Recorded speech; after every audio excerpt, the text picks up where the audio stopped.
रात्रभर उशाशी जागीच राहते, आशेशात नजरा खिडकीतून टाकते. लेकरू कधी बरं बरं होईल ह्याच विचारात तिची सकाळ होते. कुशीत आलं की तिलाच हायसं वाटतं. कुशीत आलं की तिलाच हायसं वाटतं. क्षणात विसरते दुःख, डोळ्यातनं हास्य बरसतं. तीही शिकते जिथे जिथे बाळ गोपाळ चालतं. तीही शिकते जिथे जिथे बाळ गोपाळ चालतं. हळूहळू काळाच्या कुशीत आईचं आईपण मोठं होतं. उद्याची फिकीर उरली नाही आता. उद्याची फिकीर उरली नाही आता. एकटीच चालते पण मनात साठवते बाळाच्याच रम्य कथा. आईला कळतं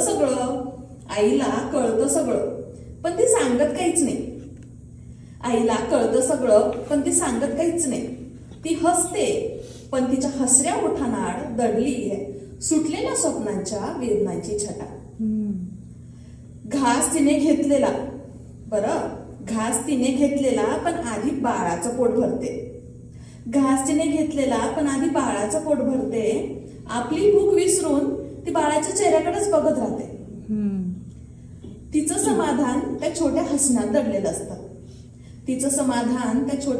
दडलेलं असतं. भूक हरवते तिची जेव्हा लेकरू गोड झोपतं. असं तिला 4 लोक सांगतात बरं. अति लाड करू नको बाई बिघडेल ते पोर. अति लाड करू नको बाई बिघडेल ते पोर. एक दिवस दूर देशी जाईल शिकायला मग लागेल हा जीवाला घोर. एक दिवस दूर देशी जाईल हा शिकायला मग लागेल जीवाला घोर. पण आई कुठे ऐकते हो. हसू मागे तेही अश्रू लपवते हो. थँक्यू. वाव,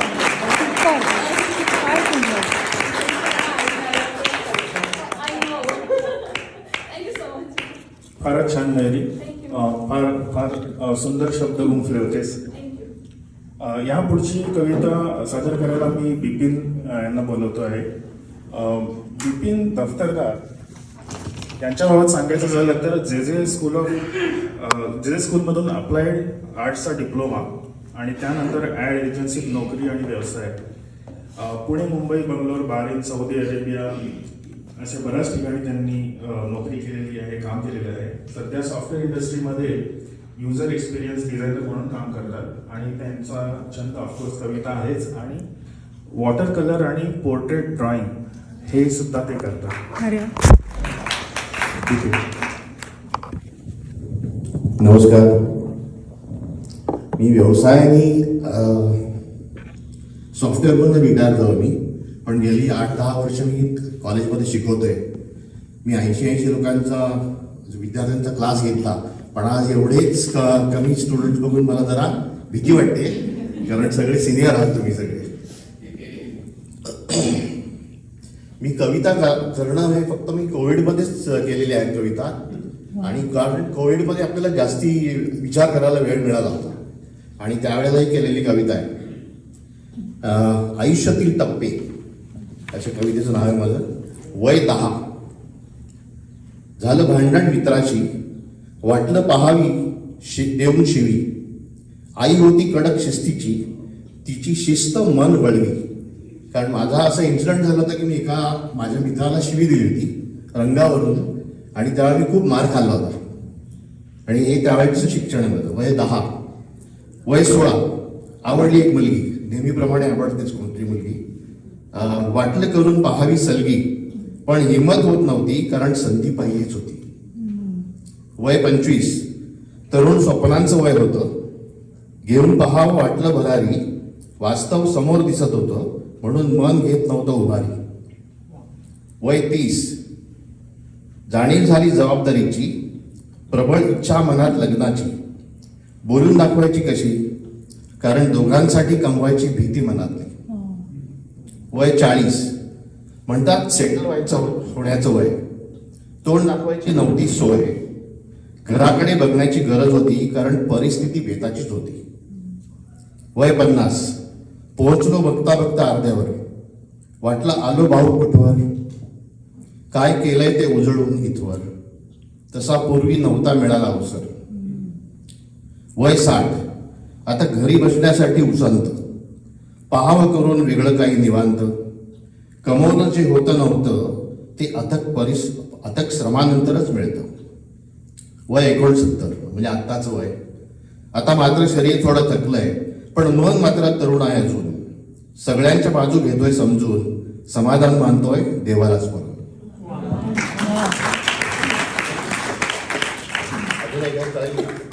ती नंतर म्हणजे तसं लाईनअप केलेलं. मी काय विचारते, स्पीकर थोडा मागे करायला हवाय का?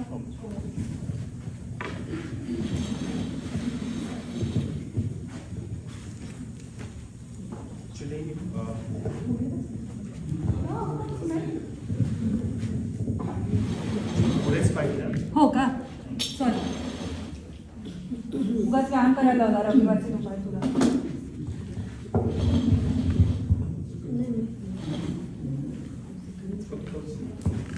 चेक.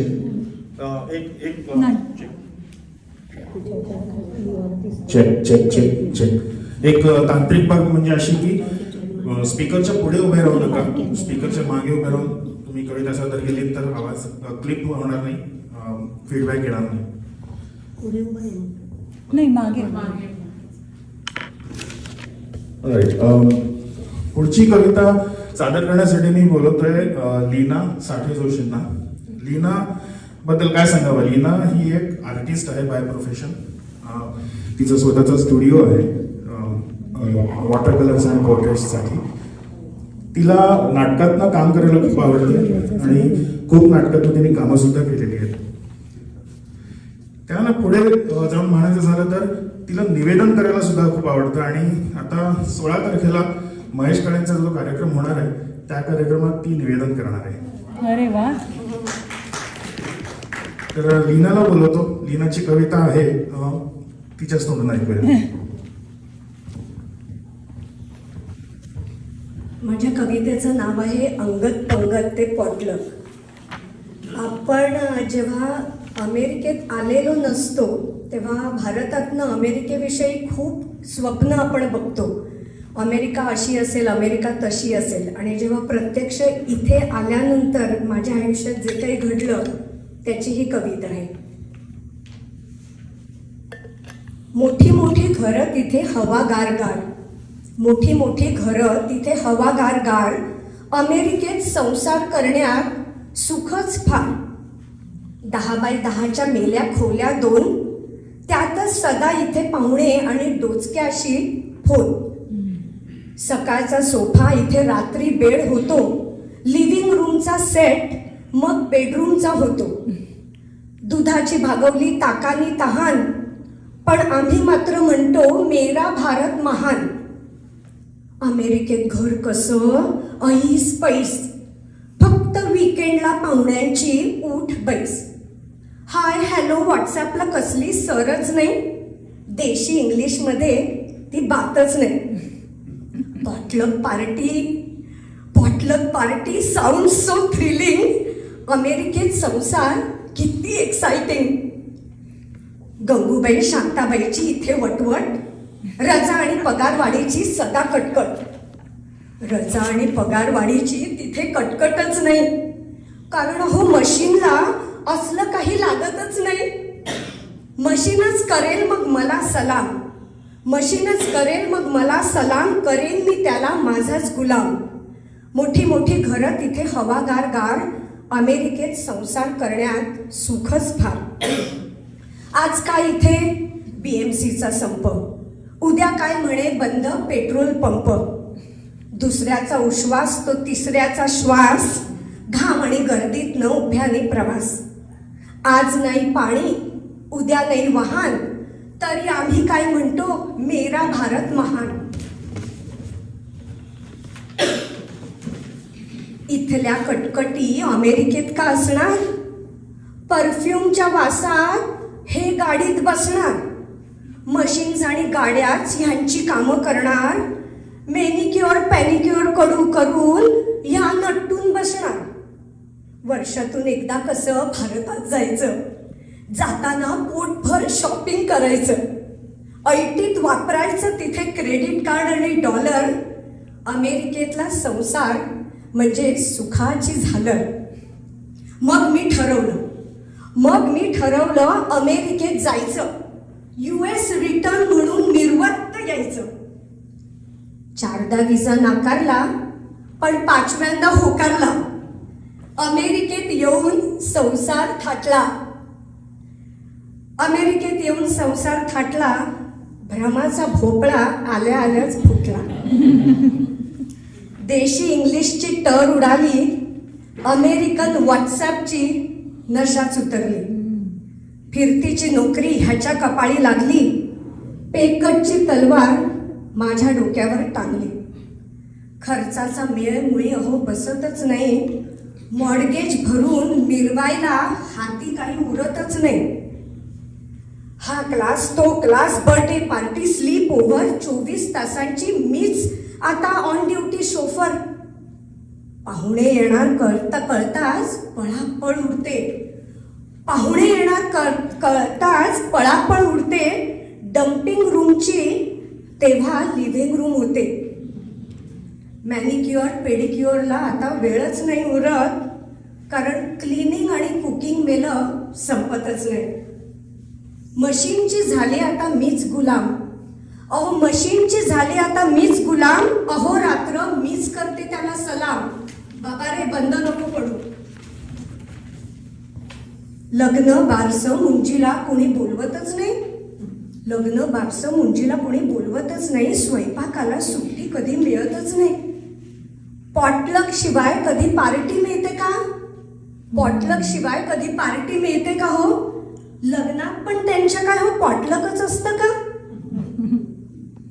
US रिटर्न म्हणून मिरवायची हौस आता संपली आहे. अमेरिकेतल्या संसाराची भूकही आता भागली आहे. पण मायदेशी जायचा मार्ग आता गोठलाय. कारण सिटिझनशिपमध्ये जळला जीव अडकलाय. 2-4 वर्षांनी एकदा भारतात जातो आणि जाताना बँक बॅलन्स मात्र रिकामा होतो. आल्यावर शांताबाईची वटवटही आवडते. कारण गरम गरम पोळी तिथे पानात मिळते. घाम गर्दी असली तरी बस ट्रेन आवडते, कारण आयत्या प्रवासाचं सुख तिथे मिळते. अहो स्वप्नात आजकाल रोज माझ्या गंगूबाई येते. अमेरिकेत ती माझा केरलादी करून जाते. ताकाची भागते का हो कधी दुधाने तहान.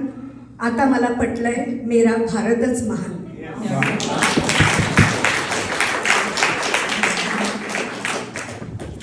फारच छान Leena. Other side of the coin काय असते तो फार छान सांगितलीस. या पुढची कविता सादर करायला मी बोलवणार आहे प्राजक्ता पिल्लईंना. प्राजक्ता 2018 सालापासून अटलांटात आहे आणि ती VP प्रोडक्ट मॅनेजमेंट म्हणून तिचं टायटल आहे. पेशाने ते काम करते एका पेमेंट्स कंपनीमध्ये. तिच्याबद्दल अजून सांगायचं झालं तर हायकिंग, बोटिंग हे सगळं तिला खूप आवडतं, म्हणजे साहसी खेळ. आज सकाळी सुद्धा मी तिला काही कारणास्तव फोन केला होता, ती हायकिंगच करत होती आणि ते दिसून येते. आणि तिच्याकडे स्वतःची हार्ले डेव्हिडसन आहे आणि ती सुद्धा ती दिमाखात ITत चालवते. माझी ती नवऱ्याची नाही. मराठी साहित्य आणि कविता तिची आवड आहेच आणि ती आपल्या समोर पुढची कविता सादर करते. गाभारा.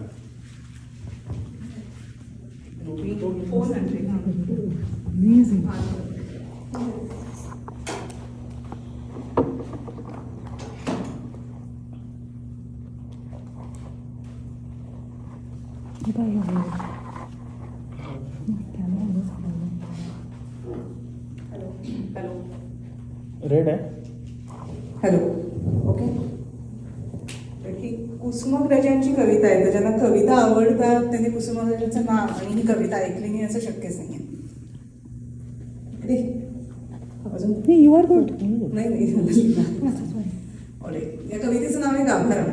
आणि मला ही कविता अजून जास्त आवडायचं कारण म्हणजे एक गुलजार आणि कवी सौमित्र प्रोग्राम करायचे, मुक्काम पोस्ट कुसुमाग्रज नावाचा.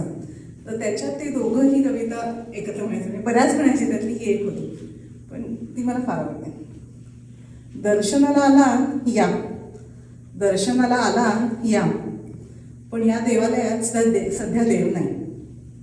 गाभारा आहे, चांदीचं मखर आहे, सोन्याच्या समयात हिऱ्यांची झालर आहे. गाभारा आहे, चांदीचं मखर आहे, सोन्याच्या समयात हिऱ्यांची झालर आहे. त्यांचंही दर्शन घ्यायला हरकत नाही. वाजवा ती घंटा आणि असे इकडे या, वाजवा ती घंटा आणि असं इकडे या. पाहिलात ना तो रिकामा गाभारा, पाहिलात रिकामा गाभारा. नाही तसं नाही, एकदा होता तो तिथे, एकदा होता तो तिथे. काकड आरतीला उठायचा, शेजारतीला झोपायचा. काकड आरतीला उठायचा, शेजारतीला झोपायचा. दरवाजे बंद करून बरोबर 12ला जेवायचा. 2 तास वामकुक्षी घ्यायचा पुणेकरांसाठी, 2 तास वामकुक्षी घ्यायचा. सारं काही ठीक चाललं होतं. रुपयांच्या राशी, माणिक मोत्याचे ढीग, रुपयांच्या राशी, माणिक मोत्याचे ढीग पडत होते पायाशी. मंत्र जागर गाजत होते. रेशीम साड्या, टेलींचे सूट समोर दुमडत होते. बँकेतले हिशोब हरणाच्या गतीने बागडत होते. सारे काही घडत होतं अगदी हवं तसं, सारे काही घडत होते अगदी हवे तसे. पण एक दिवस आमचं दुर्दैव, उत्तर दरवाजाजवळ अडवलेला कुणी एक भणंग महारोगी तारस्वरात ओरडला, बाप्पाजी बाहेर या, बाप्पाजी बाहेर या. आणि काकड आरतीला आम्ही पाहतो तर काय, गाभारा रिकामा. पोलिसात वर्दी दिलीच आहे आम्ही, पोलिसात वर्दी दिलीच आहे आम्ही. परत येईलही तो कदाचित, पण महारोग्याच्या वस्तीत तो राहिला असेल तर त्याला पुन्हा प्रवेश द्यायचा की नाही याचा विचार करायला लागेल आमच्या ट्रस्टींना. पण महारोग्याच्या वस्तीत तो राहिला असेल तर त्याला पुन्हा प्रवेश द्यायचा की नाही याचा विचार करायला लागेल आमच्या ट्रस्टींना. पत्रव्यवहार चालू आहे दुसऱ्या मूर्तीसाठी, जयपूरला पत्रव्यवहार चालू आहे दुसऱ्या मूर्तीसाठी. पण तुर्तास गाभाऱ्याचं दर्शन घ्या. तसं म्हणलं तर गाभाऱ्याचंच महत्त्व अंतिम, तसं म्हणलं तर गाभाऱ्याचंच महत्त्व अंतिम असतं. गाभारा सलामत तर देवपचस.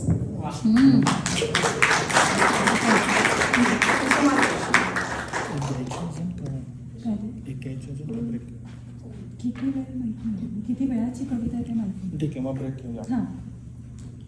4 मिनिटं आहेत 4 वाजायला. तर आपण पुढची कविता न घेता चहा घेऊया. म्हणजे श्वेताने कबूल केलं होतं तसं 4 वाजता चहा मिळेल. तर Yes.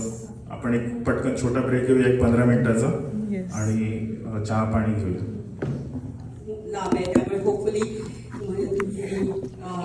पेशंटली त्यामुळे ऑलरेडी तुमचा मी आभार मानते पेशंटली ऐकण्याबद्दल. पण कविता ही बेसिकली आहे नवदुर्गा. सो मी मध्यंतरी देवीचा 9 दिवस देवी ठेवायचा प्रयत्न सुरू केला. तर त्यावेळेस I just wanted to go beyond की आपल्याला जे आपण गरबा खेळतो हे खेळतो, तर ह्या देवींची 9 रूपं आहेत. ती 9 रूपं म्हणजे कसलं सिम्बॉलिझम काय आहे. आम्ही जाऊन ते ॲक्च्युली खूप स्टडी केला, रिसर्च केला, वाचलं सगळं.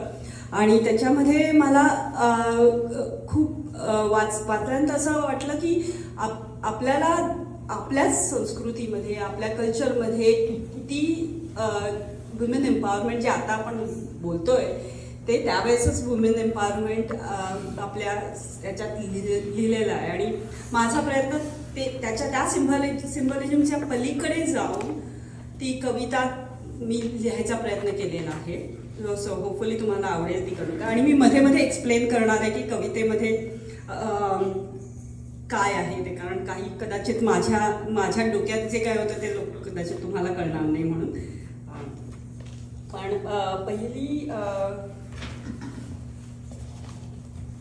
पहिलं देवीचं जे रूप आहे ते शैलपुत्री असतं. आपण जर त्याच्याबद्दल वाचलं तर शैलपुत्री म्हणजे गॉडेस ऑफ इनोसन्स. सो माझ्या डोक्यात असं आलं की गॉडेस ऑफ इनोसन्स म्हणजे ती मुलगी जन्माला येते आणि this is dedicated to all the parents जे आपल्या मुलींना मुलांसारखं वाढवतात आणि त्यांना इक्वल ऑपॉर्च्युनिटीज आणि त्यांना म्हणजे कधी असं वेगळं भासू देत नाही की त्या वेगळ्या आहेत. पहिलं कडवं असं आहे. क्षितिजावर तेज झळके दुर्गा ही जन्मली, मातृपितृ संगोपना उणी नाही ठेवली, बाल्य तुझे पाहता स्वप्ने त्यांची साकारली, गर्वे तव ऊर भरिले शैलपुत्री जाहली. नंतरचा कडवाचं आहे. आढळतो विश्वास अन दृढ ध्येय जोपासले. आता इथे ही मुली dedicated to women who are choosing fields ज्यांनी आपल्या मेल डॉमिनेटेड फील्ड किंवा त्यांनी basically the goddess of Brahmacharini म्हणजे ती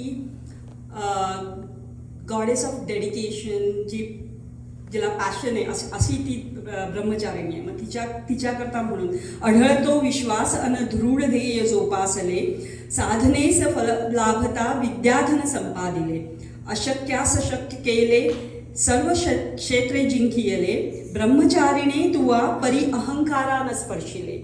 सो हे दुसरं देवीचं रूप आहे.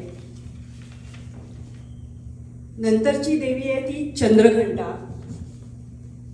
So Chandraghanta he actually married form of goddess आहे आणि तिथे मी ते डेडिकेट करते ते म्हणजे ज्या संसारांमध्ये समतोलता आहे, विवाहामध्ये एक समतेचं रूप आहे,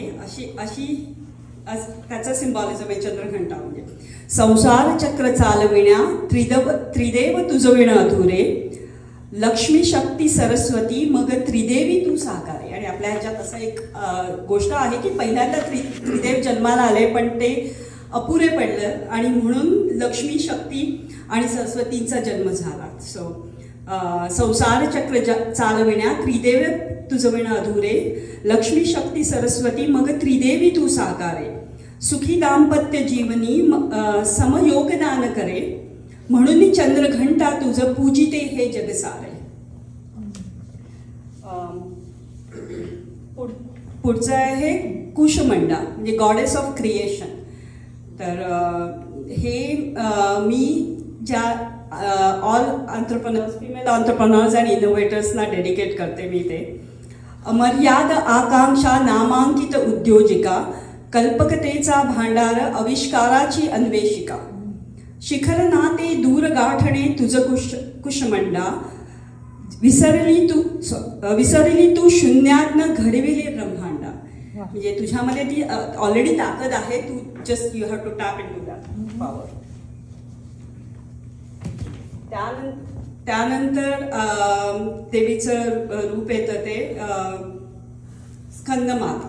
आता हे म्हणजे आपल्या सगळ्यांना फेमिलियर आई स्कंदमाता म्हणजे motherly form of goddess caring and this is dedicated to all mother's.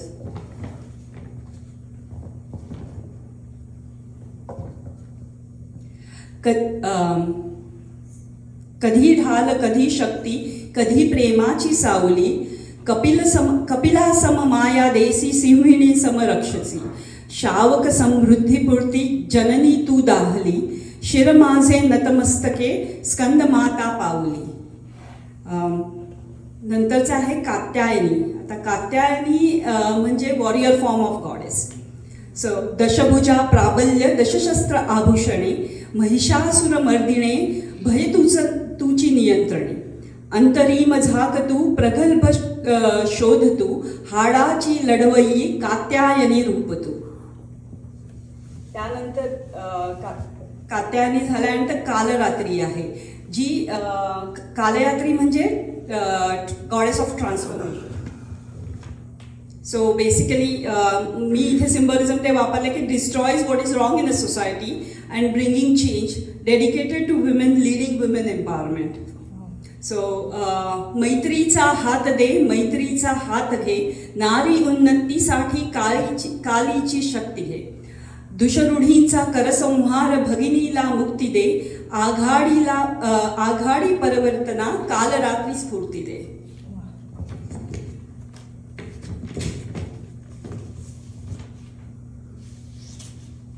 नंतरचं आहे महागौरी. महागौरी म्हणजे goddess form of beauty and brain and intelligence and dedicated to all my friends over here.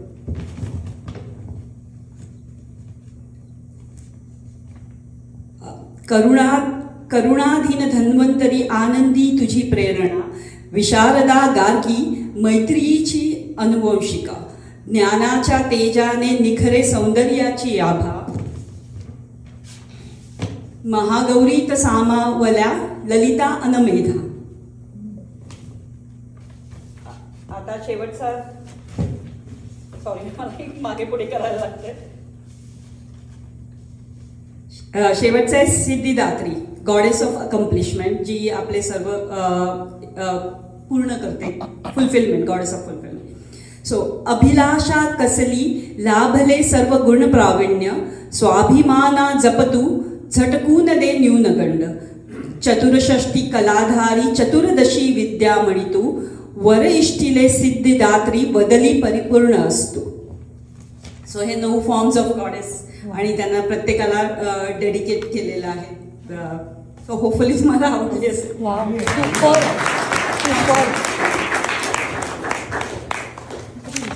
फारच छान असावी. आणि साधारण किती वेळ लागला असेल तुला ते करायला? कारण रचना तशी कठीण आहे मी म्हणेन.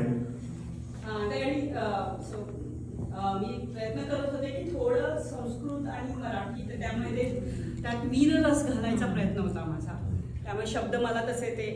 फारच छान, थँक्यू सो मच.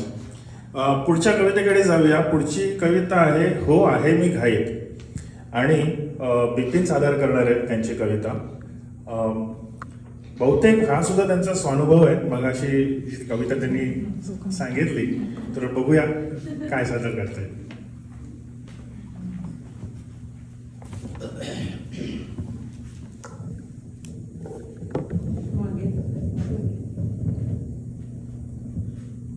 कवितेचं नाव आहे माझ्या घाईत.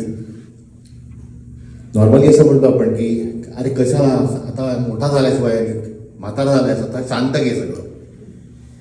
हो आहे मी माझ्या घाईत, आयुष्य उत्कटतेने जगण्याच्या, मनासारखं वागण्याच्या, स्वैर भटकण्याच्या.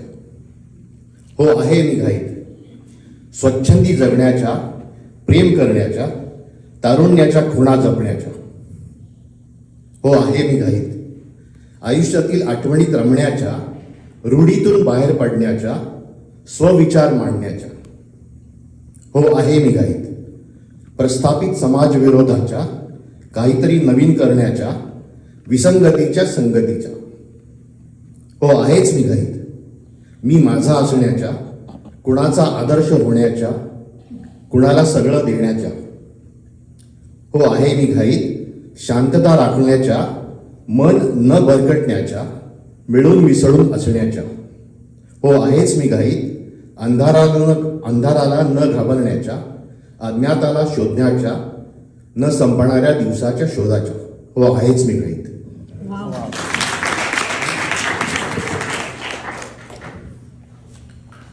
मंडळी, आता ह्यानंतर आपण आपल्याकडे ज्या एंट्री झाल्या होत्या त्यातल्या शेवटच्या कवितेकडे येतोय. पण याचा अर्थ नाही की कार्यक्रम इथे संपतोय.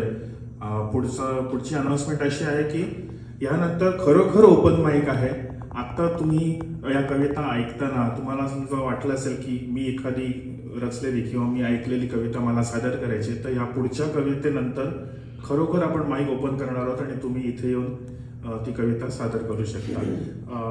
मानसीने सांगितलंच आहे की ती करणार आहे, तर तिने पहिला नंबर लावलाय त्यात. पण पुढची आपली कविता सादर करायला मी प्राजक्ताला परत बोलवणार आहे. ही कविता आहे नलेश पाटलांची. नलेश पाटील हे चित्रकार होते आणि कवी पण होते. तर त्यांच्या कविता आहेत ना, त्या वाचताना किंवा सादर करताना तर कळेल, समोर चित्र काढल्यासारखं वाटतं अगदी.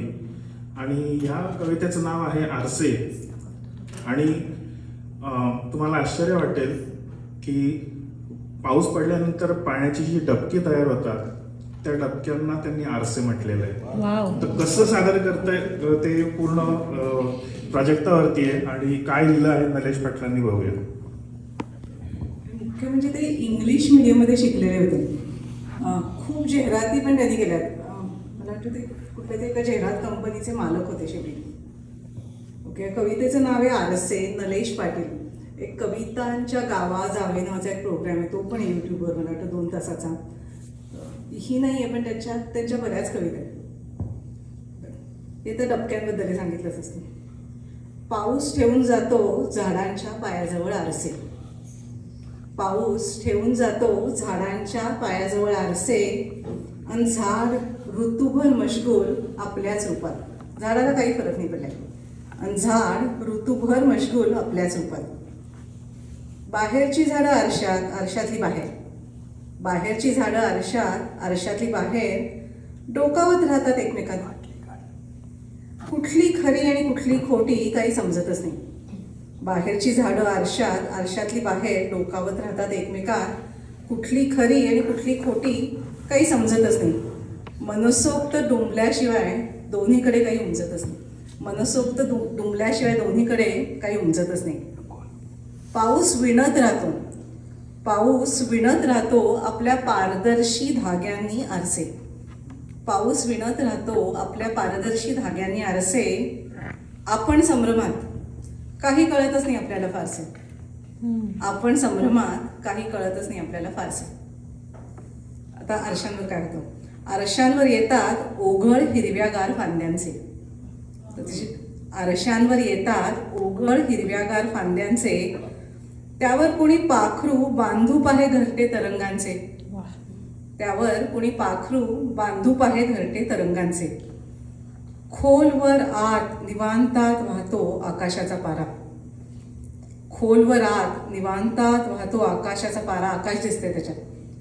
सळसळून काढतो पाण्यातली झाडं बाहेरचा वारा. सळसळून काढतो पाण्यातली झाडं बाहेरचा वारा. आरशांच्या काठावर, आता त्या डबक्याच्या काठावर काय होतंय? आरशांच्या काठावर दाटून येतात गर्द निळे उसासे. आरशांच्या काठावर दाटून येतात गर्द निळे उसासे, आणि आपण संभ्रमात, कळतच नाही आपल्याला काही फारसं. ऋतू सरत जाताना, आता पावसाळा संपत आला. त्यांनी पावसाळा संपत आल्यावर किंवा दुष्काळावर पण फार ग्रेट कविता केल्या. ऋतू सरत जाताना आरशांचं खोलवर खचत जाणं.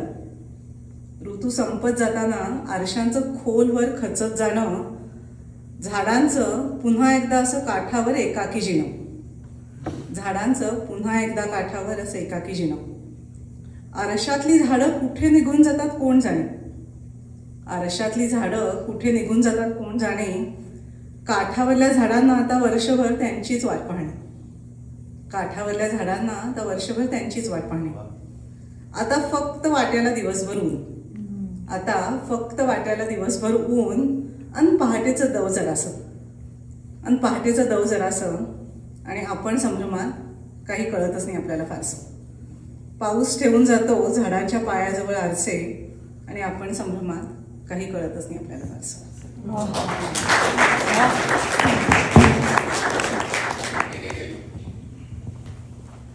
फारच छान प्राजक्ता. तर आपला एंट्री आलेल्या संपलेला आहे, आणि मानसी मला विसरले, मी एंट्री केली होती काळजी दिवेकर मध्ये.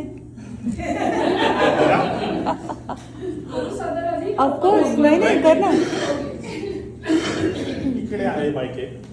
तुला फॉरवर्ड केलं नाही का मी? बहुतेक विसरले. एकदाच दाबा, ते ग्रीन होईल की चालू.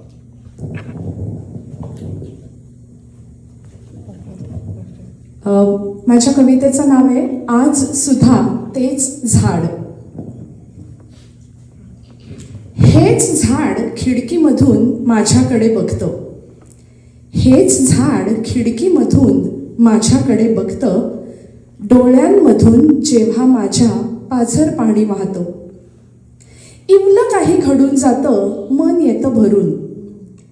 इवलं काही घडून जातं मन येतं भरून. झाड माझी समजूत काढतं हात माझा धरून. कधी मी खुश होऊन याच खिडकीत येते. कधी मी खुश होऊन ह्याच खिडकीत येते. झाडावरचं नाजूक फूल तोडून हातात घेते. झाड काहीच बोलत नाही. झाड काहीच बोलत नाही, फक्त गोड हसतं. मला हवं तसंच नेहमी मला झाड दिसतं. झाड काहीच बोलत नाही, फक्त गोड हसतं. मला हवं तसंच नेहमी मला झाड दिसतं. काल झाड खुश झालं आणि झुकलं खाली. काल झाड खुश झालं आणि झुकलं खाली. मला बातमी सांगायला फांदी घरात आली. मला काहीच कळलं नाही. मला काहीच हो, बॅटरी नवीन हे घ्या.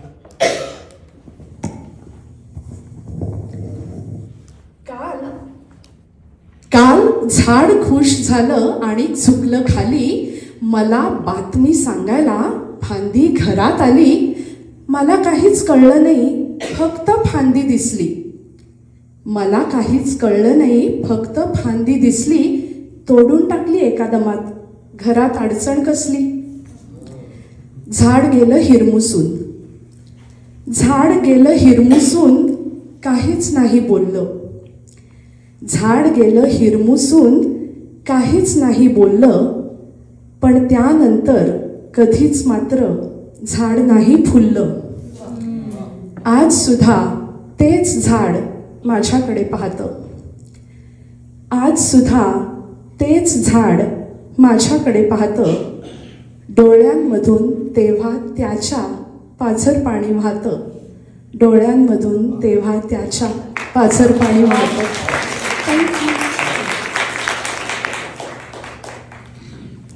फारच छान कविता तुमची स्वतःची. फारच सुंदर. आणि तुम्हाला हे सादर करू दिली नसती तर आमचं अतोनात नुकसान झालं असतं हे प्रांजळपणे सांगतो. आता पुढची कविता किंवा कविता सादर करण्यासाठी मी डॉक्टर मानसींना बोलवतो.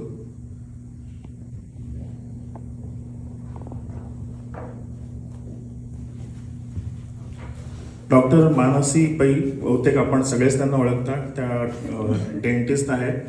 तर माझ्या मोठ्या बहिणीसारखी आहे. ती कान सुद्धा उपटते आणि दात सुद्धा उपटते. नमस्कार. मी आईच्या कविता सादर करते. माझ्या आईचं नाव आहे अंजली पेंडसे. कवयित्री आहे आई माझी. चेदमनाचे पुस्तक आईचं 1991मध्ये पहिली आवृत्ती पब्लिश झाली होती. आई ॲक्च्युली लहान असताना महाराष्ट्र बालकवयित्रीचा पुरस्कार मिळाला होता. कुसुमाग्रजांना भेटली होती आई.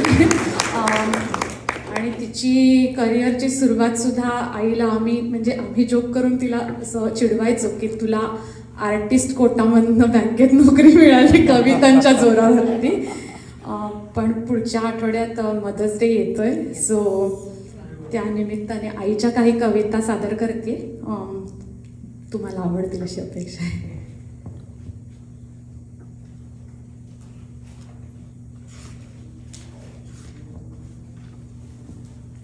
पहिल्या कवितेचं नाव आहे वाचन. पुस्तकांसारखी माणसं नीट वाचावीत. पुस्तकांसारखी माणसं नीट वाचावीत तिने सांगितलं होतं. तिचे म्हणणं शिरसावंद्य मानलं. तिचे म्हणणे शिरसावंद्य मानले. मग एकदा तिला म्हटले, तुझ्या सांगण्याचा काही उपयोग झाला नाही. तुझ्या सांगण्याचा काही उपयोग झाला नाही. गुंते तर कित्येक झाले, पीळमुळी सुटत नाही. ती हसली, म्हणाली, नेहमीसारखाच धांदरटपणा केलास. नेहमीसारखा धांदरटपणा केलास. पुस्तकांसारखी माणसे वाचलीस. नीट शब्द विसरलास. अक्षरांवरून डोळे फिरवून अर्थही समजून घ्यावा. अक्षरांवरून डोळे फिरवून अर्थही समजून घ्यावा. तसा माणूस वाचताना बाह्य रूपासह मनीचा तळ गाठावा. मग पुस्तक कळत जातं तसा माणूस कळत जातो. मग पुस्तक कळत जातं तसा माणूस कळत जातो. वाचतानाच केव्हा तरी आपलासा होतो. आणखी एक सांगते आता नीट घे ध्यानी, पुस्तकांसारखी माणसं ही पुन्हा पुन्हा वाचावीत.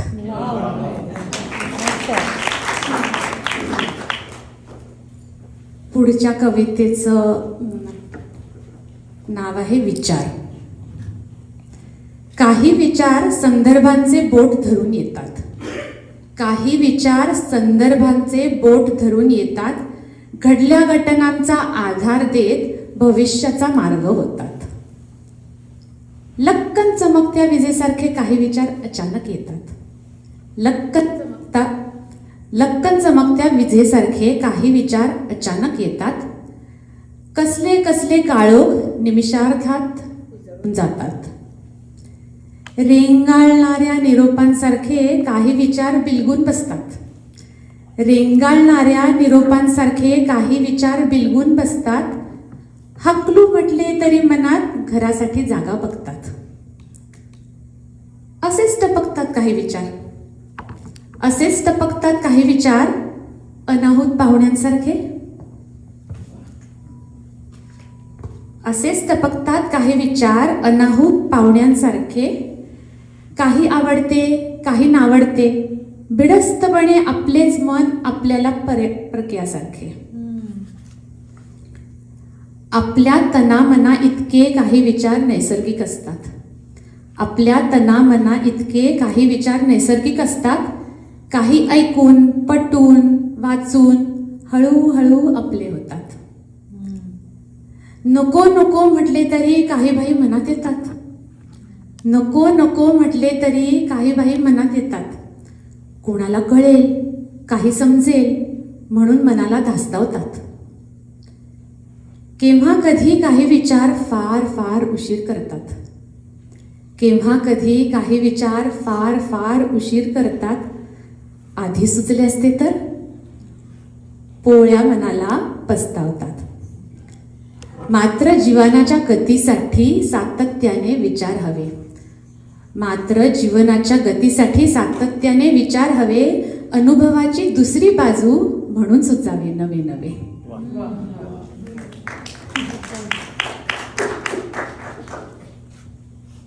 तिसऱ्या कवितेचं नाव आहे पाऊस.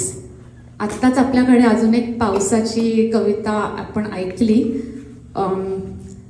पूर्वी कॅलिडोस्कोप नावाचा एक कार्यक्रम आई सादर करायची. बरेच कवी त्याच्यात सामील होते.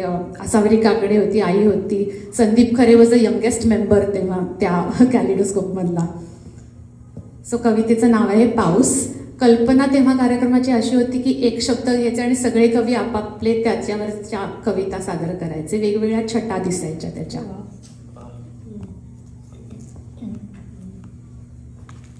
कवितेचं नाव आहे पाऊस. उतू मातू पाऊस जातो. उतू मातू पाऊस जातो तेव्हा आपण व्यवहारी असतो. उतू मातू पाऊस जातो तेव्हा आपण व्यवहारी असतो. छपरावरची सोबत मानून पाऊस आणि आपल्यातला दारं खिडक्यांचं अंतर ठेवतो. टपटप टपटप पाऊस असतो. टपटप टपटप पाऊस असतो तेव्हा आपण शहाणे असतो. टपटप टपटप पाऊस असतो तेव्हा आपण शहाणे असतो. घराची ऊब सोडली तरी पाऊस आणि आपल्यात छत्रीपुरता दुरावा धरतो. रिमझिम रिमझिम पाऊस येतो. रिमझिम रिमझिम पाऊस येतो तेव्हा आपण वेडेच असतो. रिमझिम रिमझिम पाऊस येतो तेव्हा आपण वेडेच असतो. उन्मुक्त होतो चिंब भिजतो. पाऊस आणि आपल्यातले मनाचेही अंतर पुसतो. पुढच्या कवितेचं नाव आहे दुःख.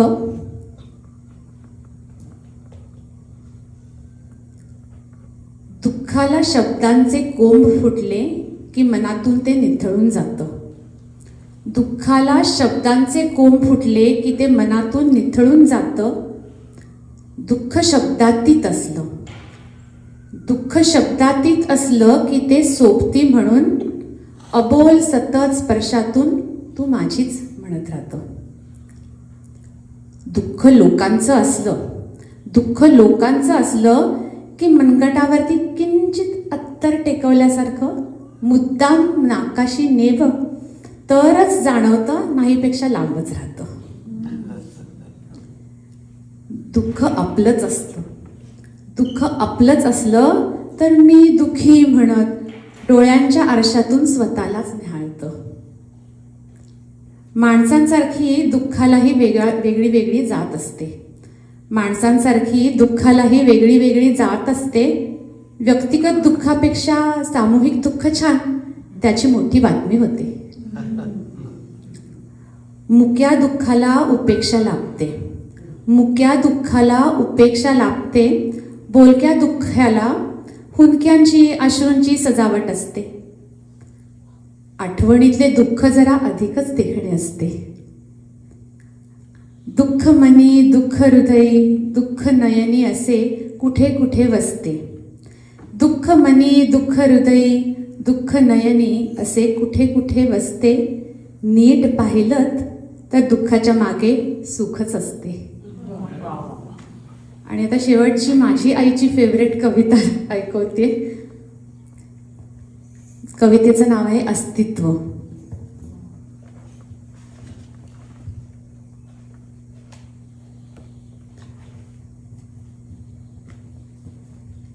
तशी मी माझ्यासारखी कधीच नव्हते. तशी मी माझ्यासारखी कधीच नव्हते. जन्मापासून थेट किती काळ झाले तेव्हा कोणी म्हणाले किती बाबांसारखी आहे. मग ऐकू आले छे छे ओठ डोळे आईचेच. हा माझे हसणे दिसणे रुसणे सुद्धा कुणाचे तरी होते. माझे हसणे दिसणे रुसणे सुद्धा कुणाचे तरी होते. माझी हुशारी बाबांची, माझे केस आईसारखे.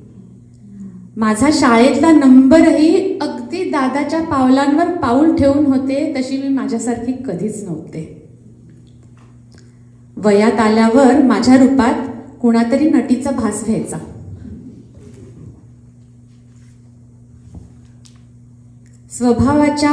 स्वभावात कुणा नातेवाईकाचा आभास असायचा. पहिल्याच ठिकाणी पसंत पडले परंपराच होती म्हणे. गडगंज स्थळ मिळाले कशाला काय होणे. पुढे कशालाही नवरा होता समर्थ. काही समजायला का हवे, का शोधावा अर्थ. कुणी म्हणाले स्त्रीला मुक्त करा. कशातून.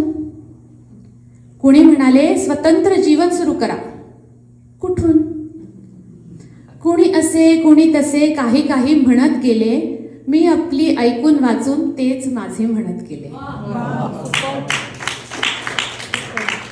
कुणी असे कुणी तसे काही काही म्हणत गेले. मी आपली ऐकून वाचून तेच माझे म्हणत गेले. घराची चौकट, समाजातले स्टेटस, माझे अनुभव सुद्धा नवे नव्हते. घराची चौकट, समाजातले स्टेटस, माझे अनुभव सुद्धा माझे नवीन नव्हते. तशी मी माझ्यासारखी कधीच नव्हते. या असल्या नसलेपणाचाच हल्ली आलाय कंटाळा.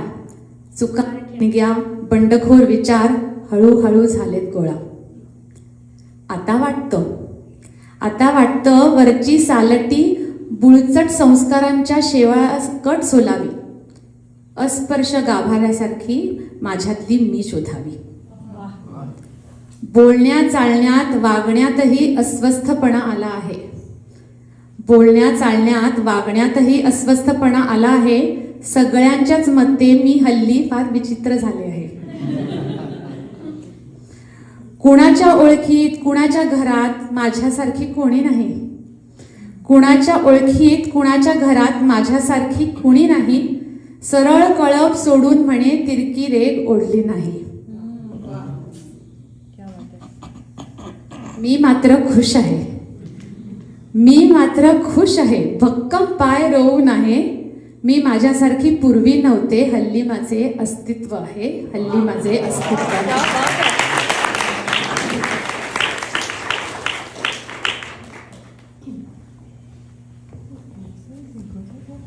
फारच छान डॉक्टर मानसी. मी ते पुस्तक नेण्यासाठी पहिला नंबर लावलाय, जाहीरपणे सांगतो. आपण ओपन माईक कंटिन्यू ठेवू शकतो, चालू ठेवू शकतो. थोडा अजून वेळ आहे आपल्याकडे. तर कोणालाही येऊन कविता सादर करायची असेल किंवा वाचायची असेल, कृपया पुढे यावं. आणि ती स्वतःचीच कविता असली पाहिजे असंही काही नाहीये. ती आपली अट कधीच नाही. इथून सरसावत आहे कोणतरी. Go for it.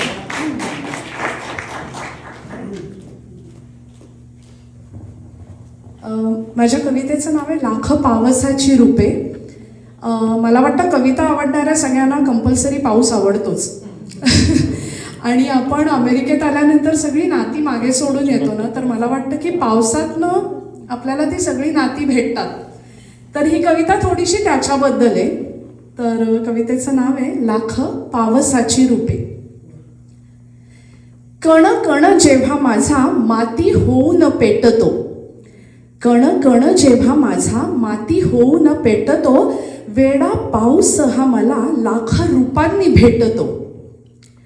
कधी सरळ लढीवाळ येते रांगत रांगत, कधी सरळ लढीवाळ येते रांगत रांगत, चिव काऊची कहाणी पाना फुलांना सांगत. कधी अवखळ खोड्या येतो करीत पाऊस, कधी अवखळ खोड्या येतो करीत पाऊस, माझ्या मधल्या आईची पुरी ओळखून हौस. नदी तळ्याच्या पाण्यात कधी लाजून बघते, नदी तळ्याच्या पाण्यात कधी लाजून बघते, सर यौवनात धुंद सुख स्वप्नात जगते. कधी कोसळतो असा दिशा येतात भरून, कधी कोसळतो असा दिशा येतात भरून, मीही पाऊसच होते त्याच्या कुशीत शिरून. कधी आजीच्या मायेने मला जोजवतो हळू, कधी आजीच्या मायेने मला जोजवतो हळू, मग म्हाताऱ्या सरीला माझे मन लागे कळू. असा पाऊस ग मला लाख नात्यातून भेटे, असा पाऊस ग मला लाख नात्यातून भेटे, तरी नव्याने भेटावा असे सारखेच वाटे, तरी नव्याने भेटावा असे सारखेच वाटे.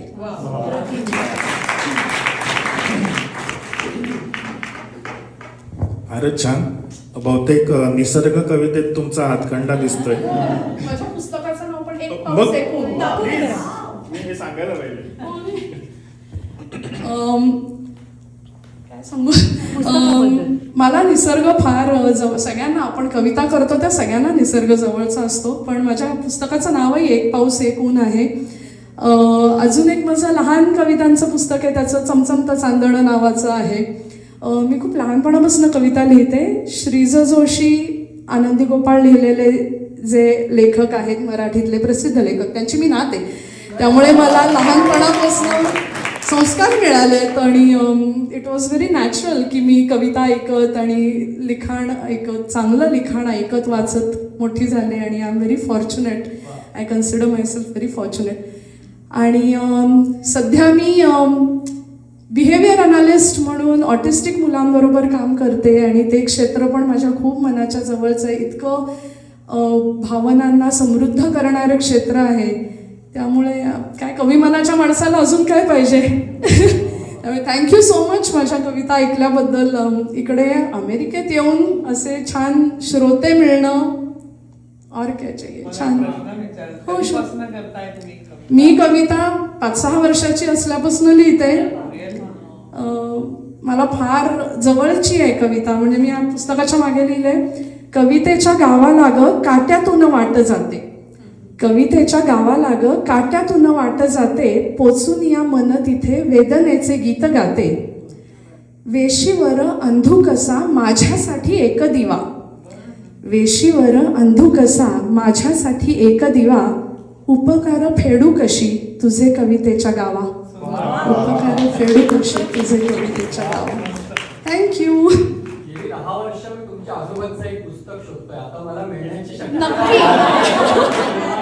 कोणतं पुस्तक? भरती ओहोटी. भरती ओहोटी. माझ्याकडे आहे, मी वाचायला तर नक्की देईन. वा. कुठे काय कुठे काय कनेक्शन होतील. फारच छान. परत एकदा या कार्यक्रमाची आयोजिका हिच्यासाठी जोरदार टाळ्या होतील. मेघना दादा तुझी पण एखादी कविता होऊन जाऊ दे.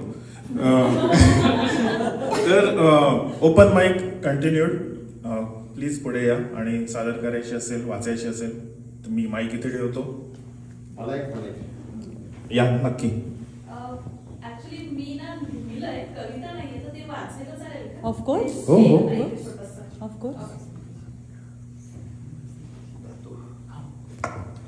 माईक मिळाला तर सोडायचा नाही असं ठरलंय. कवितेचं नाव शेवटी येईल. मी सुरुवात करतो वाचायला. मी चालत होतो पुढे सतत, मी चालत होतो पुढे, सहज वळून मागे पाहिलं, सहज वळून पाहिलं मागे. चेहरा होता एक ओळखीचा, तरीही आठवत नव्हता. मग तोच म्हणाला, काय इतक्यात विसरलास?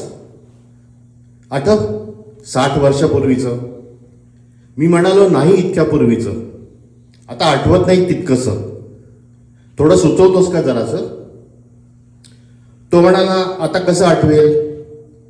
होतास मित्रांच्या घोळक्यात, लगोऱ्या विट्टी दांडू खेळण्यात, मित्रांसोबत मजा करण्यात. पुन्हा तो म्हणाला, आठव 40 वर्षापूर्वीचं. मी म्हणालो, छे हो, आठवत नाही हो तितकंसं, थोडं सुचवतं का जरासं? तो म्हणाला, मित्रच होते साथीला, थट्टा मस्करी करायला, नव्या मैत्रिणी शोधायला, कॉलेज बंक करायला. मला आठवत नव्हतं तितकंसं, पण वाटत होतं आपलंसं. परत तो म्हणाला, आठव 20 वर्षापूर्वीचं. मी म्हणालो, पाहतो, हो हो, आता आठवतंय पुसटचं, सुचवतोस का जरा अजून थोडंसं? तो म्हणाला, होता आप्तांच्या गराड्यात, मग्न स्वतःच्याच कामात, अहोरात्र कुटुंबाच्या सौख्यात, पळताना घड्याळ्याच्या ठोक्यात. मग तो जरा जवळ आला, त्याचा चेहरा पुसटता दिसला. तेव्हा कळलं की मलाच मी पाहतोय काळाच्या आरशात.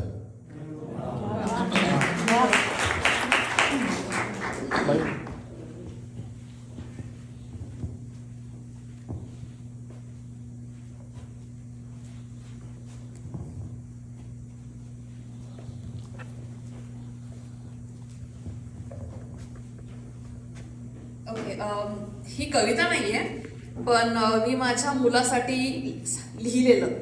म्हणजे मला त्याला जे सांगायचं आहे ते, तो अगदी अगदी 1.5 वर्षाचाच आहे, बट मला ते सुचलं म्हणून मी ते लिहिलंय. त्याला अजून मी त्याचं नाव दिलं नाहीये, पण तुम्हाला काही छान वाटलं नाव तर सांगता मला. ओके. जन्म झाल्यावर आपल्यातली एक नाळ तोडली गेली होती, पण तरीही मी इथे आणि तूही इथेच आहेस. जेव्हा तू कळत्या वयाचा होशील तेव्हा पुन्हा एकदा आपल्यातली नाळ मला तोडावी लागेल. पक्षी जसं मुलांना खाऊ पिऊ घालून उडवायला शिकवतो आणि एक दिवस पिल्लू जेव्हा उडून जातं ते परत घराकडे येतच नाही, अगदी तसंच नाही म्हटलं तरी तुला तुझ्या पायावरती उभं राहायचंय आणि ते राहण्यासाठी हे आपलं घर आणि मायेची ऊब सोडावी लागेल. बाळा, तुला माहिती आहे का, तू जितका जास्त फिरशील हिंडशील तितके जास्त लोक तुला कळतील. आणि तू काही गुंतवणूक नाहीयेस बरं माझी की मी तुझ्याकडून म्हातारपणी काही रिटर्न्सची अपेक्षा करेन. तुला तुझं आयुष्य हवं तसं जगण्याचा पूर्ण अधिकार आहे. नाही रे, तू निव्वळ एक निस्वार्थी प्रेम आहेस माझं. त्यामुळे मला हिंमत येते आणि तू माझं कर्तव्य आहेस, ना की मी तुझं. भरभरून प्रेम, आनंदाचे क्षण, खूप साऱ्या गप्पा, असा खजिना मात्र मी तुला खूप भरपूर प्रमाणात देणार आहे. याच आठवणींनी माणसाला पुढे जायला दिशा मिळते. तसंच रक्ताची नाती बांधून ठेवतात बरं, पण आयुष्यात कधीतरी असे वाटेल की मी खचतोय, दमतोय, माझ्याकडून काही होत नाहीये, तर तुला ह्या आपल्या घराची दारं सदैव उघडी आहेत. नेहमी लक्षात ठेव, जोवर तू तुझ्या कम्फर्ट झोन मध्ये आहेस तोवर काहीही मिळवू शकणार नाहीस. म्हणूनच हा थोडासा हट्ट.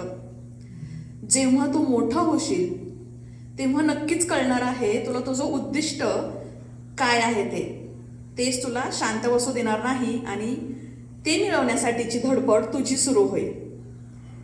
पण तोवर जरा ऐक ना, जोवर लहान आहेस तोवर आपण भरभरून मस्त जगूया. आजकालची पोरं म्हणे 10-12 वर्षाची असतानाच मोठे होऊन जातात. हरकत नाही, जगानुसार चालायलाच हवं.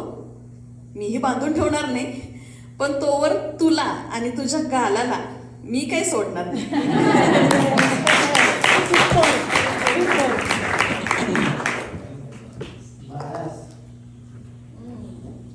खूप छान. क्या बात आहे. Super title. बाळास, प्रिय बाळास. जयदीप म्यूट वरती एकदाच प्रेस कर. आता पुढे आम्ही कधी प्रिय बाळास कविता वाचली की विल नो. ती का ह्याच्या जवळ. अच्छा, त्याच्या जवळच्या व्हिडिओमध्ये ते पण असं मला आज शिकायला मिळतंय. छान छान. माझं नाव जयदीप. मी कविता करत नाही, मी वाचतो. पण आज निसर्गांच्या कवितांचे सगळे भरपूर झाल्यामुळे मला पण माझी एक फेवरेट कविता आठवली, लहानपणापासून आवडते मला. बालकवींची कविता आहे आणि कवितेचं नाव आहे औदुंबर. आणि बाय द वे मला तुमच्याकडे ताल सूर चाल याच्यात काही कविता म्हणता येत नाही, तो समजून घ्या. ऐल तटावर पैल तटावर हिरवाळी घेऊन, ऐल तटावर पैल तटावर हिरवाळी घेऊन, निळा सावळा जरा वाहतो बेटा बेटातून. 4 घरांचे गाव चिमुकले पैल टेकडीकडे, शेतमळ्यांची दाट लागली हिरवी गर्दी पुढे. पाय वाट पांढरी तयातुनी आडवी तिडवी पुढे, हिरव्या कृणांमधूनही चालली काळ्या डोहाकडे. झाकोळीनी जळ गोड काळीमा पसरी लाटांवर, झाकोळीनी जळ गोड काळीमा पसरी लाटांवर, पाय टाकुणी जळात बसला असला औदुंबर. क्या बात आहे.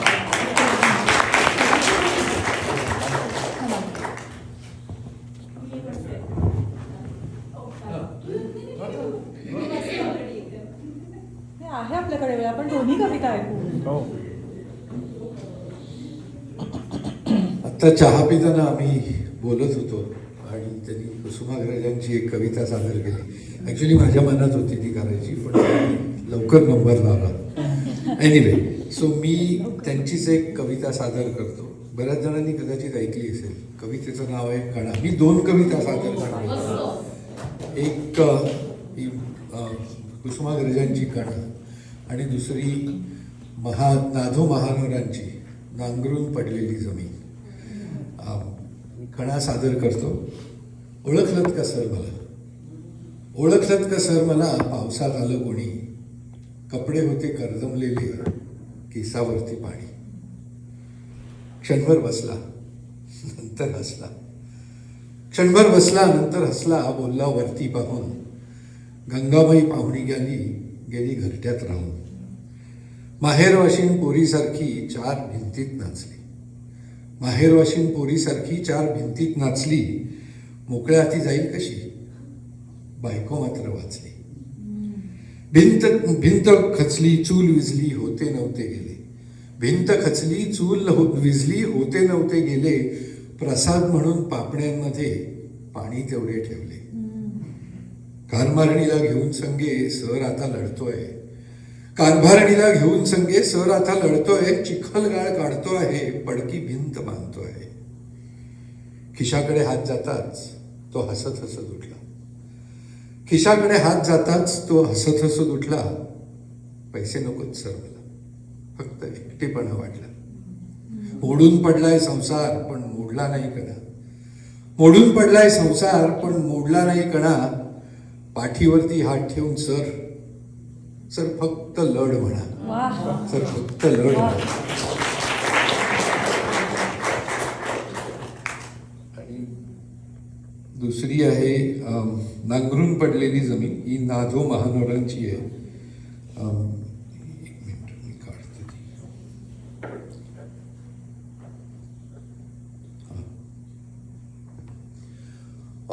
काही वर्षांपूर्वी मी इथे एक ऋतुचक्र नावाचा कार्यक्रम सादर केला होता. त्याच्यात तिन्ही ऋतू आणि तो कॉन्सेप्ट असा होता त्या कार्यक्रमाचा की कविता, त्या ऋतूवरच्या कविता वाचायच्या.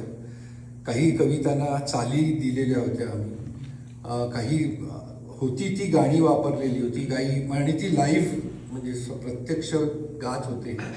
वाद्यवृंद होता आणि त्यांच्यावरती गायक गात होते. काही गाण्यांवरती नाच होते. तर असा तो 3 ऋतूंचा कार्यक्रम ऋतुचक्र केला होता. त्यात उन्हाळा, ज्याच्या उन्हाळ्यामध्ये ही कविता सादर केलेली होती. नांगरून पडलेली जमीन, कवी नाधो महानोर. नांगरून पडलेली जमीन, सर्वत्र नुसताच शुकशुकाट. एखादं चुकार वासरू, कुठेतरी उद्ध्वस्त घाट. घाटालगतच वैराण माळरान दूरवर पसरलेलं. घाटालगतच वैराण माळरान दूरवर पसरलेलं, कौलारू घरांचं इवलंसं गाव घाटात हरवून गेलेलं. पहाट उजाडते, फुलांच्या पाकळ्या गळून गेलेल्या नुसतेच देठ. पहाट उजाडते, फुलांच्या पाकळ्या गळून गेलेल्या नुसतेच देठ. तशी माणसं नुसती त्यांच्याच खोप्यात गुरफटलेली. यानीच इथल्या तांबड्या मातीचा साक्षात्कार पाहिला केव्हा तरी स्वप्नात. आणि एका जिद्दीने रात्रंदिन राबवून सोन्याचा कोंब रुजवून काढलं नक्षत्र तारकांचं लखलखत आभाळ.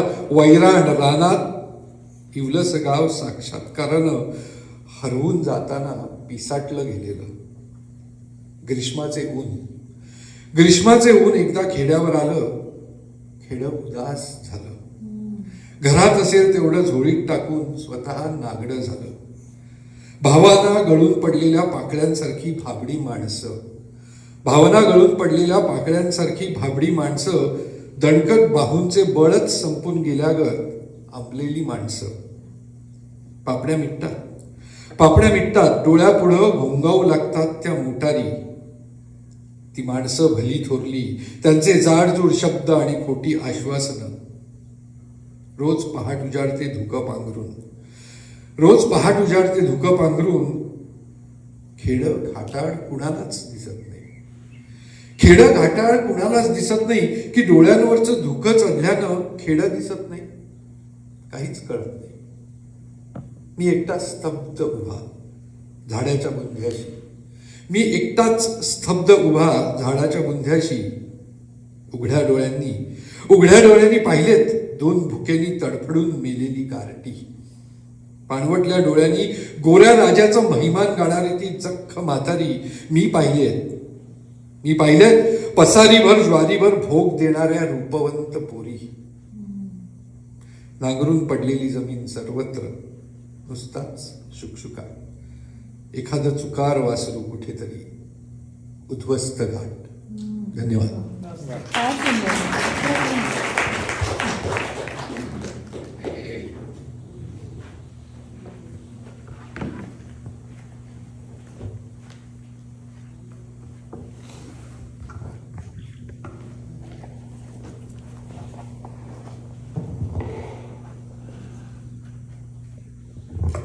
ही कविता तशी सिंपल आहे. मगाची जरा हेवी होते वर्ड्स वगैरे, त्यामुळे तर हे शब्द तसेच साधे सोप्या शब्दात. आणि पुन्हा गोईंग बॅक टू आपल्याला निसर्गाचं प्रेम सगळ्यांना असतं. आणि ही कविता मला सुचली होती. आमच्या कंपनीमध्ये सस्टेनेबिलिटीचा त्यांनी इनिशिएटिव्ह सुरू केला आणि त्यावेळेस मला असं निसर्गावर कविता, की निसर्ग आपल्याला काय काय देत असतो आणि आपल्याला त्याची जाणीव पण नसते त्याची. सो हरित पालवीचा अल्लडपणा, ते केशरी सुवर्ण पानांची, झाडांच्या रंगांनी मैफिल सजविते नवीन. सॉरी, मला वाचायला जरा त्रास होता इथे कविता. जीवनचक्राची काय होतं, रीड नाही केलेलं ना त्यामुळे. झाडांच्या रंगांची मैफिल सजवी, जीवनचक्राची मला नाही वाचता येते, सॉरी. ही कविता जरा मोठे शब्द करावे लागणार आहेत खूप. हरित पालवीचा अल्लडपणा ते केशरी सुवर्ण पानांची परिपक्वता, झाडांच्या रंगाची महफिल समजाविते जीवनचक्राची तत्वता. माझं आता वय झालंय म्हणून तो रडत नसतो, निसर्ग आपल्याला बरेच काही शिकवून जात असतो. गुलाबाला मोहक रंग तर मोगऱ्याचा सुगंध, एकत्र गजरात माळला तर करतो सर्वांना मंत्रमुग्ध. मी तुझ्यापेक्षा सरस म्हणून त्यांच्यामध्ये मत्सर नसतो, निसर्ग आपल्याला बरेच काही शिकवत असतो. डोंगरात पळणे हे प्राण्यांचे फिटनेस रजीम असते, भूक लागेल तेव्हाच खाऊन आहाराचे संतुलन चालते. ॲटकिन्स किटो न करता ओबेसिटीचा त्यांना स्पर्श नसतो, निसर्ग आपल्याला बरंच काही समजून शिकवत असतो.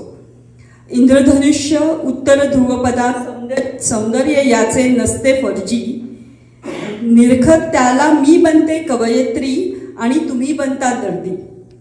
आत्मविश्वासासाठी FBचा हा मोहताज नसतो, निसर्ग आपल्याला बरेच काही शिकवून जात असतो. तुझे माझं काही नाही सर्व काही सर्वांचे, तुझं माझं काही नाही सर्व काही सर्वांचे, अध्यात्म याचे साधे सरळ जाती धर्मापलीकडचे. सहवासात याच्या वाल्याचा वाल्मिकी होतो, निसर्ग आपल्याला बरंच काही शिकवत असतो. आपल्या कर्माने मित्र बनतो. आता थोडंसं सगळ्यांना एक मेसेज असा की आपण कसं जपलं पाहिजे निसर्गाला. आपल्याच कर्माने मित्र बनतो आपला असहाय्य, संरक्षण त्याचे करणे होते मग अपहार्य. ग्लोबल वॉर्मिंगचं नियंत्रण करणे हाच आपला धर्म होतो, निसर्ग आपल्याला बरंच काही शिकवत असतो.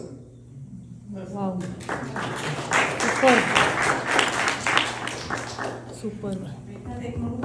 हो यस प्लीज. शेवटची आहे का?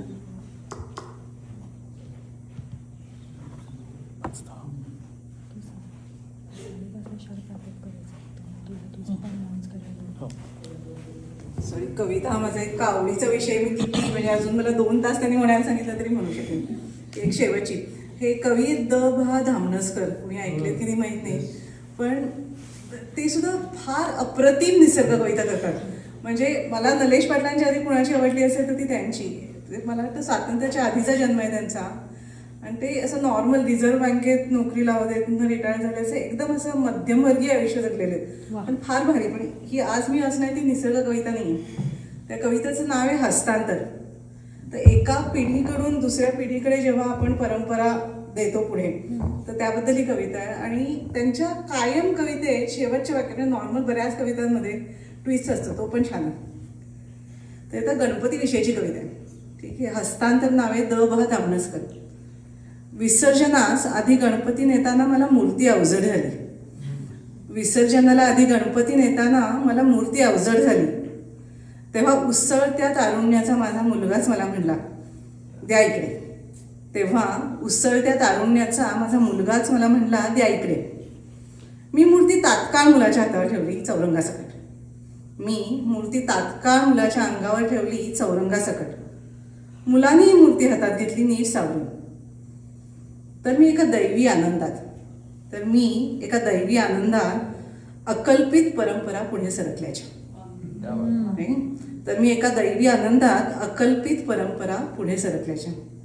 मी पुन्हा तरुण ययातीसारखा. तर ययाती म्हणजे ज्याला शाप होता, जर आठवत असेल तर. मी पुन्हा तरुण ययातीसारखा, आणि माझा मुलगा जख्ख म्हातारा, परंपरेच्या ओझ्याने वाकलेला.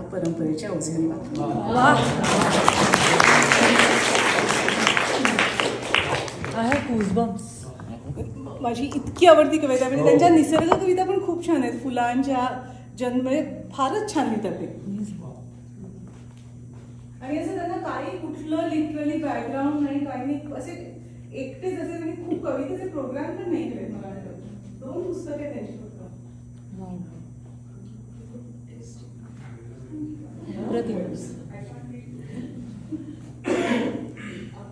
तुझ्याकडे आहे अपारच का? तुझ्याकडे आहे असं म्हटलं तुझी. तर आसावरने दिलेल्या नाटकामध्ये ह्याने अप्रतिम ऍक्टिंग केलंय. त्याच्यात कॅरेक्टरचं नाव अपार भक्ती होतं. तर आता सगळे आम्ही त्याला त्याच नावाने हाक मारतो, अपार म्हणून. अप्रतिम हे डिबेटेबल काम केलं होतं. संपलंय सगळं. संपलंय सगळं, आता संपणार आहे सगळं. सो कवितेला काही बंधन नाही, त्यामुळे भाषेचं नसेल, त्यामुळे मी माझ्या एका आवडत्या इंग्रजी कवीचं छोटीशी कविता म्हणतो. नाही, छोट्याशा काही कविता म्हणतो. ऑगडेन नॅश हा कवी इतका सुंदर लिहितो. असं जाता जाता काहीतरी लिहून जातो की सपोज म्हणजे, आणि तो प्राण्यांवरच लिहितो. म्हणजे असं जाता जाता the cow is of the bovine ilk, one end is moo the other milk. झालं एवढंच.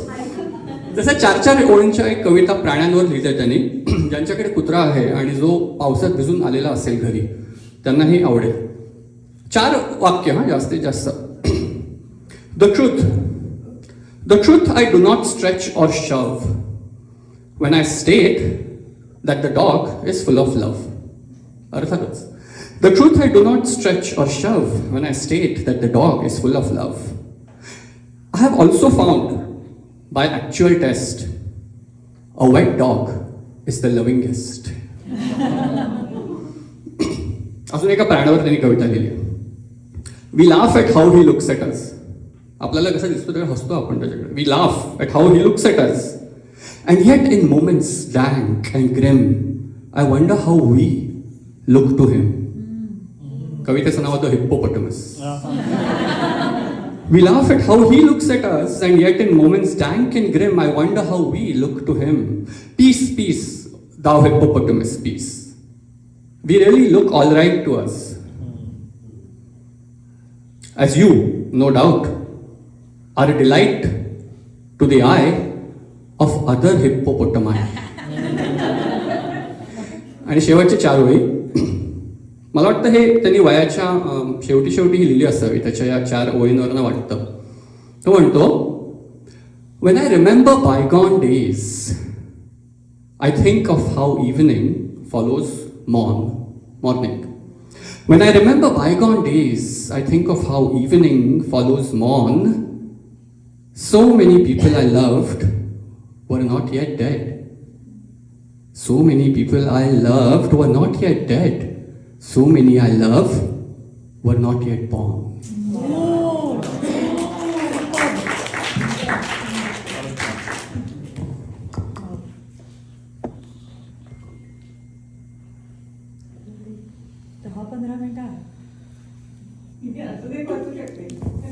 कविता नाही आहे, पण मी एक साडी आणि बियर या 2 गोष्टींमध्ये काही साम्य असेल किंवा नसेल याच्यावरती थोडं लिहिलेलं आहे. साडी आणि बियर. तर मी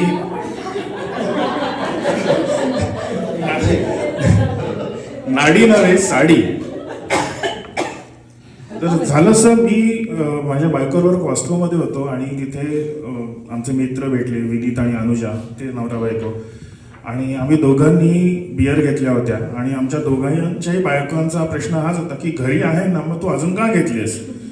तर आम्ही ते उभ्याच जी चर्चा केली ती मी 10 पॉइंटमध्ये लिहून काढली नंतर घरी गेल्यावर. आणि तर त्या पुढच्या 10 गोष्टी मी सांगणार आहे. या बियर आणि साडी या दोन्ही गोष्टींना लागू पडतात पुरेपूर. पहिलं, घरी 10 प्रकारच्या असताना अजून नवीन घेणे. प्रकार तोच असणे पण रंग वेगळा. म्हणजे बनारसी, सिल्क, सोनेरी आणि तपकिरी साडी, तशीच सोनेरी आणि किंवा तपकिरी लागर बियर. एकाच रंगाच्या वेगवेगळ्या बाळगणे, म्हणजे किरमीची पटोला आणि किरमीची पैठणी तर इकडे किरमिजी IPA आहे आणि किरमिजी स्टाउट आहे. काही साड्या जशा हातमागावर विणतात तशा काही बिअर हँडक्राफ्टेड असतात.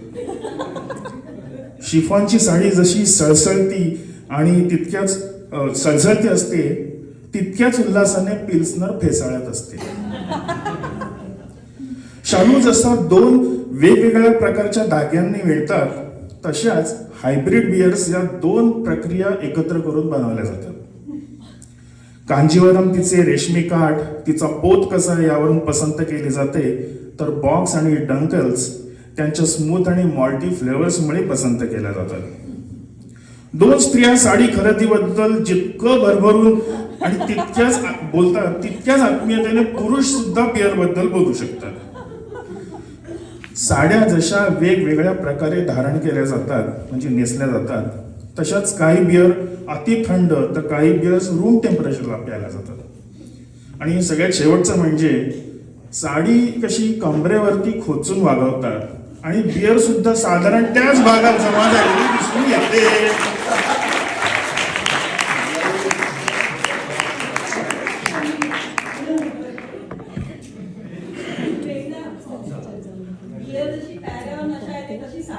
साडी घेतलं हो. धन्यवाद. येस, नक्की करूया. क्रॉनिकल्स. येस. हो. चालू आहे का नाही? ओके.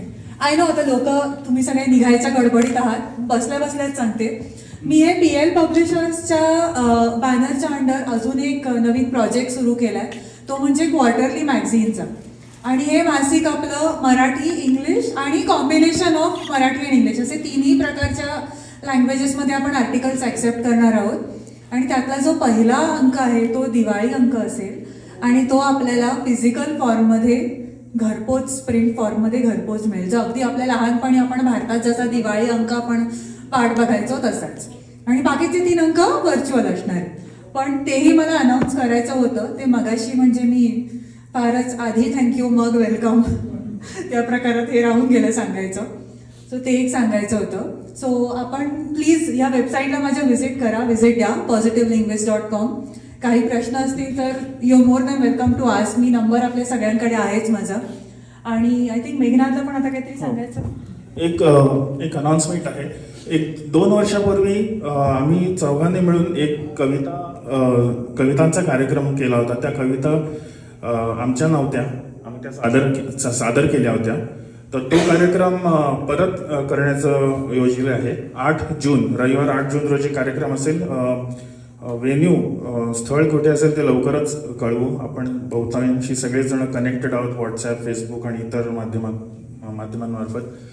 तर तो जवळजवळ 2 तासाचा कार्यक्रम आहे. ब्रेक धरून तो 2-2.5 तासांपर्यंत जातो.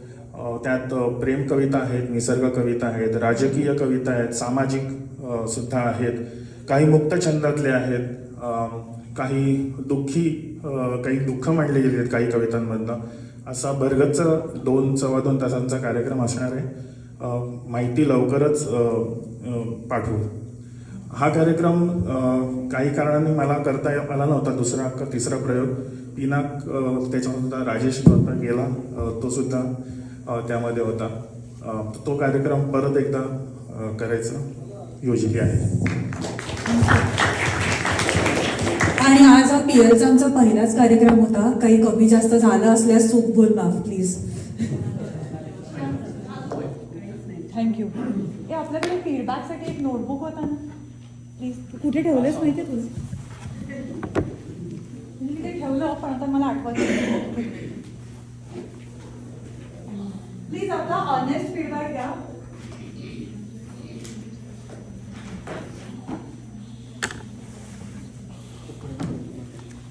तो नाही रे बाबा. आणि तोवर अजून कोणाला काही अजून एखादी कविता सादर करायची असेल, मी कोणाचं नाव शेअर करायला विसरले असेल त्या लिस्टमध्ये, तर प्लीज गो हेड.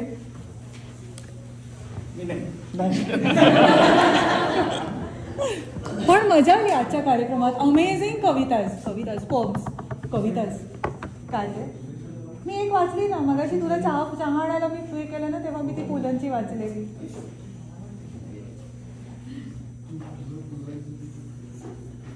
काय ते येस येस येस तेच केलं. जाहीर करायचं का? हां ऑफिशियली करून टाकूया. चालेल. या. तर मंडळी, या अनौपचारिक कार्यक्रमाचं कार्यक्रम संपला आहे हे औपचारिकरित्या सांगतो. बरं, इकडे अभिप्रायाची वही आहे, फीडबॅक बुक आहे. प्लीज तुमचा फीडबॅक लिहा, अभिप्राय नक्की लिहून नोंद करा त्याची.